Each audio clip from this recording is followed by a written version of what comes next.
अस्सलाम वालेकुम व्यूवर, आप देख रहे हैं ज़ुबैर टेक्निकल टीवी। हमारे पास ये इंस्टेंट गीज़र है कैनन कंपनी का। इसमें मसला ये आ रहा है कि ये ऑन नहीं हो रहा, इसकी टिक टिक की आवाज़ भी नहीं आ रही, ना बर्नर ऑन हो रहा है। तो इसको हम चेक करेंगे कि इसमें क्या इशू है और इसमें क्या क्या इशू आ सकते हैं, उन सब के बारे में आपको बताएंगे।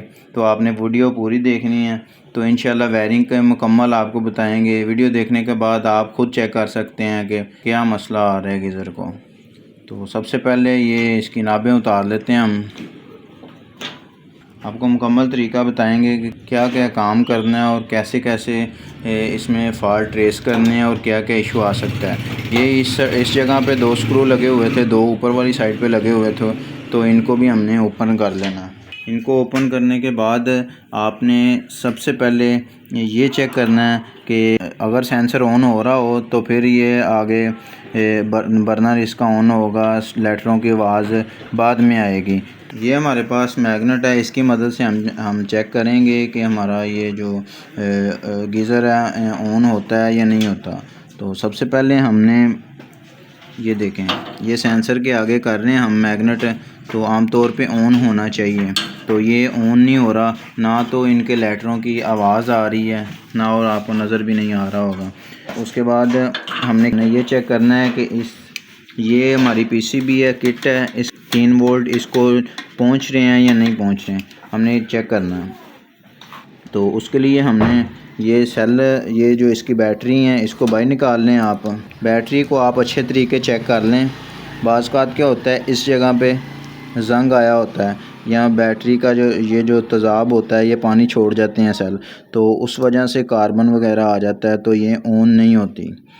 तो उस सूरत में आप क्या करेंगे कि इन बैटरी दोनों को चेंज कर देंगे, इन दोनों बैटरियों को चेंज कर देंगे हम, तो हमारा मसला हल हो जाएगा। उसके साथ साथ ये होता है कि ये बाज़ औक़ात इस जगह पे कार्बन आने की वजह से ये जो पतरी होती है इसमें ज़ंग लग जाता है, और बाज़ औक़ात ये जो सामने वाली पतरी हैं इनमें भी ज़ंग लग जाता होता है। ये बाहर निकल जाती है, तो उसको आप रेगमार की मदद से साफ़ कर लें। अगर साफ़ नहीं करना चाहते तो ईज़िली अवेलेबल होती है ये मार्केट में। तो ये 2 स्क्रू खोल के आप इसको बाहर निकाल लें, ये वाले 2 स्क्रू खोल के, तो ईज़िली आप नेगेटिव पॉजिटिव का ख्याल रखें। तो नेगेटिव जिधर लगनी है नेगेटिव लगाएं, और जिधर पॉजिटिव लगनी है पॉजिटिव लगा के ऑन कर सकते हैं। बैटरी इनकी ये जो सेल हैं इनको चेक भी कर सकते हैं हम। उसके लिए आपके पास ये मीटर होना चाहिए। ये हम इसको डीसी पे सिलेक्ट कर लेंगे। ये इसका पॉजिटिव होता है, तो इस जगह पे हम पॉजिटिव लगाएंगे, तो इस जगह पे नेगेटिव लगाएंगे। तो ये देखें 1.5 वोल्ट आ रहे हैं इसमें, तो ये बिल्कुल ठीक है। अगर इसमें 1.43 आएँ तो फिर ये इशू कर सकता है उसकी वजह से। ठीक है, दोनों सेलों को आप अच्छे तरीके से चेक कर लें। ये देखें, ये भी बिल्कुल ठीक है, तो इनमें हमारा मसला मौजूद नहीं है। तो अगर ये मसला ये भी आप ठीक कर देते हैं, तो उसके बाद भी नहीं ऑन हो रहा, तो उसके बाद हम क्या करेंगे, अगर ये इधर जंग लगा है इसको भी साफ़ कर दिया है, तो अंदर वाली पतरी भी इसकी साफ़ है। तो अब हम ये करेंगे कि ये वाला जो थिम्बल है, बाज़ औक़ात इनमें कार्बन आया होता है, तो उस वजह से वोल्ट जो है, क्योंकि 3 वोल्ट तो सारे आने होते हैं, तो अगर उनमें से एक आधा वोल्ट ड्रॉप हो जाएगा, उस वजह से भी किट प्रॉपर काम नहीं करती। बाज़ औक़ात तो लेटर आवाज़ देते हैं लेकिन बहुत स्लो देते हैं, फिर मसला ये भी आ जाता है कि बर्नर ऑन नहीं होता। तो आपने क्या करना है, इनमें लूजिंग हो तो इसको उतार के, या अगर कार्बन आया तो इनको अच्छे तरीके से साफ़ करके दोबारा लगा दें या नए थिम्बल लगा दें। उसके बाद ये आपने ये चेक करनी है, रास्ते में से ये वायर भी डैमेज हो सकती है, जल जाए, या फिर हार्ड होकर बाज़ का टूट जाती है, इसके अंदर हीट ज़्यादा होती है। तो ये देखें, आपने इसमें ना स्लीव भी चढ़ी हुई है, इसलिए स्लीव। तो आप ये करें कि इस जगह पे इस किट को खोल लें। ये तार में ये जो तार जा रही है इसकी, ये जो सेलों की तार जा रही है इसके अंदर, तो उस जगह पे आप चेक करें कि आपके 3 वोल्ट आ रहे हैं या नहीं आ रहे हैं। उससे पहले ये चेक कर लें, ये सेंसर होता है, ठीक है। तो आप किसी भी लोहे की चीज़ या टेस्टर की मदद से, ये हमारे पास टेस्टर है, ये भी लोहे का ही है, तो इसको आपस में शॉर्ट कर देंगे ये चीज़ को। ठीक है, ये दोनों पॉइंट अगर ऑन हो जाए तो उस सूरत में हम क्या करेंगे, ये जो हमारा सेंसर है इसके 2 स्क्रू लगे होते हैं, इसको एक ही लगा हो, इसको खोल के इजीली मार्केट से अवेलेबल होता है तो नया इंस्टॉल कर देंगे तो हमारा मसला जो है हल हो जाएगा। ज़्यादातर इंस्टेंट गीज़रों में ये बटन का इशू आता है। ये बटन बाज़-औक़ात ऑन तो होता है लेकिन आगे सप्लाई नहीं दे रहा होता। बाज़-औक़ात तो एक जैक वाला होता है, ये 2 जैकों वाला, ठीक है। तो एक इसका ये जैक सेंसर को लग जाता है, तो दूसरा ये जो है दूसरा किट में जा रहा होता है सप्लाई में, ये सीरीज़ में लगा होता है। जैसे ही ये इधर से सप्लाई आ रही है, ठीक है, ये देखें एक साइड से सप्लाई आ रही है तो इसको हम ये इधर चली जाती है सप्लाई, उधर से सेंसर अगर ऑन होगा तो घूम के बटन में आएगी, बटन अगर ऑन होगा तो फिर घूम के इधर वापस जाएगी तो फिर किट ऑन होगी। तो आपने क्या करना है, आप इसको डायरेक्ट करके भी चेक कर सकते हैं। अगर इसको स्पार्क देने से चल जाए तो फिर हमारा बटन ख़राब है, अदरवाइज़ आप इसको ये अंदर वाली साइड से प्रेस करके, ये देखें ये इस जगह से इसको प्रेस करेंगे, दोनों साइडों से प्रेस करके ये लोग तो बाहर निकाल लेंगे। बाज़-औक़ात क्या होता है, ये एक जैक वाला होता है इसका ये, तो उस सूरत में हम जैक उतार के उस ये तारें छील के इसको आपस में जॉइंट करके भी चेक कर सकते हैं अगर हमारा गीज़र ऑन हो जाए, ठीक है। ये चीज़ें करने के बाद ये प्रोटेक्टर होता है, थर्मल प्रोटेक्टर होता है, ये ज़्यादा हीट होने की वजह से अगर किसी वजह से आगे पानी ब्लॉकेज है या फिर ये गीज़र ऑन रहता है, बाज़-औक़ात होता है कि ये जो कॉइल होती है इसकी वो स्टक हो जाती है, उसमें मसला आ जाता है, तो उसमें हमारी वीडियोज़ ज़्यादा मौजूद हैं, तो वो आप डिस्क्रिप्शन में चेक करके वो भी वीडियो देख सकते हैं।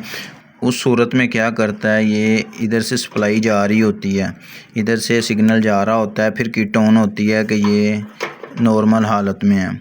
तो अगर ये ज़्यादा ओवर हीट हो जाएगा तो ये सप्लाई आगे देना बंद कर देगा, तो उस हालत में भी बाज़-औक़ात ये ख़राब हो जाता है, तो फिर भी आगे सप्लाई नहीं दे रहा होता। आपने क्या करना है, आपने मीटर को कंटिन्यूटी पे करना है और दोनों प्राप में आपस में लगा के आपने इसको चेक कर लेना है, ये बिल्कुल ठीक है। अगर आपके पास मीटर नहीं भी है तो आप इसकी वायरें उतार के आपस में इनको जॉइंट करेंगे और उसके बाद गीज़र को ऑन करके चेक करेंगे। अगर ऑन हो जाता है तो फिर आप इसके 2 स्क्रू खोल के ईज़िली मार्केट में अवेलेबल होती है, लगा के आप तो गीज़र को ठीक कर लेंगे। तो उसके बाद अगर सेल के वोल्ट भी उधर जा रहे हैं, फिर भी ये सेंसर भी हमने चेक कर लिया है, उसकी सेंसर को शॉर्ट करके भी चेक कर लिया, फिर भी ये लेटर जो हमारे हैं ये ऑन नहीं हो रहे, तो उस हालत में ये फिर हमारी किट ये जो पीसीबी है ये ख़राब होगी। उस सूरत में ये पीसीबी बोर्ड हमें चेंज करना पड़ेगा पूरा। इसको चेंज करने का तरीका ये है, ये जो सामने स्क्रू लगे हुए हैं दोनों साइडों पे, ये पतरी पूरी बाहर निकाल लेंगे और ये किट के 2 स्क्रू लगे हुए हैं, ये एक स्क्रू लगा हुआ है और एक इस साइड पे लगा हुआ स्क्रू, वो एक लेटर और एक सेंसर वाली है तो आप उसी तरह की ला के लगा दें। बाज़ का 2 लेटर और एक सेंसर वाली होती है, तो इसी तरह से आप दूसरी ला के इसमें इंस्टॉल कर देंगे तो हमारा मसला जो है हल हो जाएगा। तो बाज़ का क्या होता है, किट सप्लाई भी दे रही होती है, फिर टिक टिक की आवाज़ आ रही होती है, लेकिन क्या हमारा बर्नर ऑन नहीं होता। तो उस सूरत में क्या करेंगे, ये हमारी जो रिले है इधर ये देखें गैस के वाल के बिल्कुल ऊपर लगी हुई है, तो ये गैस को आगे पास नहीं करती। अगर ये ऑन होगी फिर गैस आगे जाएगी तो इनके जेट जो इनके लगे हुए हैं तो वो उनमें जाएगी तो वो ये बर्नर ऑन होगा। किसी वजह से ये रास्ता ब्लॉकेज हो जाता है तो फिर ये मसला आ सकता है। अगर आपकी ये कॉइल है, आपका दूसरी इधर कॉइल लगा के तो चेक कर सकते हैं, अगर वो काम कर रही है तो इसका मतलब है कॉइल का मसला है, तो कॉइल चेंज कर देंगे। अगर कॉइल हार्ड हो जाए, वैसे स्टक हो जाए, तो उस कॉइल वगैरह दे के दोबारा आप चला कर सकते हैं, उसको दोबारा लगा सकते हैं तो ठीक हो जाएगा। तो अगर ये भी मसला नहीं आ रहा तो ये सप्लाई किट इसको ना देगी, दूसरी रिले भी नहीं ऑन होती, तो उस सूरत में भी हम ये पीसीबी बोर्ड जो है इसका चेंज करेंगे, ठीक है। तो अभी ये हमारा ये बटन इसका ये ख़राब था तो जिस वजह से ये ऑन नहीं हो रहा था। ये देखिए हमने ये एक साइड पे सेंसर का जैक लगेगा और ये दूसरी साइड पे उसको सप्लाई वापस देगा किट को, ठीक है। तो अब हमने यह क्या किया, इसका भी ये जो है जैक उतार लिया। तो आप इसको डायरेक्ट इसके साथ लगा दें। ये देखें, ये जैक था, ये उसमें लगना था और ये जो है सेंसर में लगना था। तो जब बटन ऑन होना था, बटन ठीक हो, उसके बाद ये सेंसर ठीक हो, फिर वो किट को सप्लाई जाएगी। तो अब हमने क्या किया, डायरेक्ट कर दिया बटन का, हमारा जो है कनेक्शन वो बाहर निकल गया। आप चाहें तो इसको डायरेक्ट तारें छील के इसको डायरेक्ट भी कर सकते हैं। तो हमने क्या किया, इसको डायरेक्ट कर दिया। तो अब हम क्या करेंगे, ये देखा, अब हम मैग्नेट करते हैं इसके आगे सेंसर के, सेंसर ऑन होते हैं या नहीं होते हैं। ये देखें, ये अभी हमारा जो है लाइटर है ये बिल्कुल ऑन हो रहा है, आपको आवाज़ भी सुनाई दे रही होगी।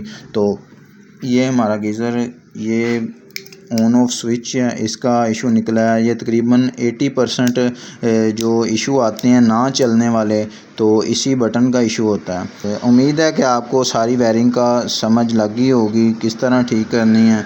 तो अगर आपको हमारी वीडियोस अच्छी लग रही हैं, इन्फॉर्मेटिव लग रही हैं, तो ज़ुबैर टेक्निकल टीवी को सब्सक्राइब कर लें ताकि आने वाली हर न्यू वीडियो आप तक बआसानी पहुंच जाए। इसी के साथ अपना ख्याल रखिए, दुआ में याद रखिए। अल्लाह हाफ़िज़।